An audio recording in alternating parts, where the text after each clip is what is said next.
તો નમસ્કાર મિત્રો ઠાકોર સમાજની એક દીકરીને મારી નાખવા બદલ સુરજ ભુવાને આજીવન કેદ થઈ છે। તો તેના પર પ્રવીણભાઈ શું કહી રહ્યા છે એ હું તમને વિડીયો બતાવું એના પહેલા જો તમે આપણી ચેનલમાં નવા આવ્યા હો તો ચેનલને સબસ્ક્રાઇબ કરી દેજો અને વિડીયોને લાઇક કરી દેજો। તો મિત્રો તે વિડીયો જોઈ લો પછી આપણે તેના વિશે વાતચીત કરીએ। सूरज भुए जे भड़वे जे ठाकुर समाज ની બેન દીકરીને ધારાને જે મારી નાખી હતી, મર્ડર કરી નાખ્યું હતું, એને શાસન કોર્ટે અત્યારે આજીવન કેદ ફટકારી છે। 4 જે લુખવાડ ભેળી ફરતી હતી એને પણ આજીવન ફટકારી છે। એટલે કોઈ બેન દીકરીની ઇજ્જત લ્યો તો બહુ વિચારીને લેવરાય। જો કદાચ તમારે આખી જિંદગીનું પૂરું કરવાની તેવડ હોય ને તો પડાય, બાકી પડાય નહીં।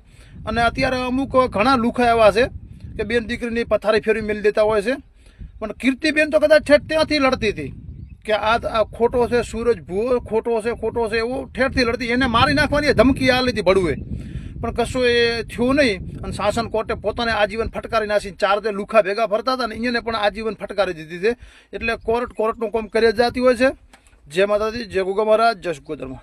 તો મિત્રો તમે વિડીયો તો જોઈ લીધો હશે। તેમાં ભાઈ એવું કહી રહ્યા છે કે સેશન કોર્ટે જોરદાર સજા સંભળાવી નાખી છે, કેમ કે જે સૂરજ ભુવોએ મર્ડર કર્યું હતું તે બેન દીકરીને મારી નાખી હતી ઠાકોર સમાજની। તો એ બેન દીકરીને ક્યાંક ને ક્યાંક હવે ન્યાય મળે જેવું આપણને લાગી રહ્યું છે, કેમ કે આ વ્યક્તિ અને તેની સાથે ફરનારા 4 લુખાઓ છે તેમને આજીવન કેદ સંભળાવી છે। ભાઈ એવું કહી રહ્યા છે કે હજુ પણ અમુક લુખાઓ છે જે ફરે છે અને જે બેન દીકરીઓ છે તેમની હેરાન કરે છે, તેમની સાથે પણ આવું જ થવું જોઈએ। તે બેન દીકરીઓને બહુ જ હેરાન કરે છે। લુખા તત્વો અમુક ટકા છે। મિત્રો આ ભાઈનું કહેવું જે પણ છે એના વિશે તમારું શું કહેવું છે કે ભાઈ સાચું કહી રહ્યા છે કે ભાઈનું કહેવું તમને ખોટું લાગે છે, એ તમે જરૂરથી કોમેન્ટ બોક્સમાં લખી દેજો। મને તો ભાઈ જે પણ કહ્યું એ સાચું લાગે છે, કેમ કે એ સરસ વાત કરી છે। બેનને ક્યાંક ને ક્યાંક હવે કંઈક તો થોડા ઘણો તો ન્યાય મળ્યો કે જે આરોપી હતો તેને આજીવન કેદ તો સંભળાવવામાં આવી કે નહીંતર એ આરોપી આટલા દિવસથી છૂટો ફરતો હતો અને અત્યારે પણ શું નક્કી કહેવાત કે છૂટો ફરોત કે ના ફરોત, પણ એને આજીવન જેલમાં આવે રહેવું જ પડશે।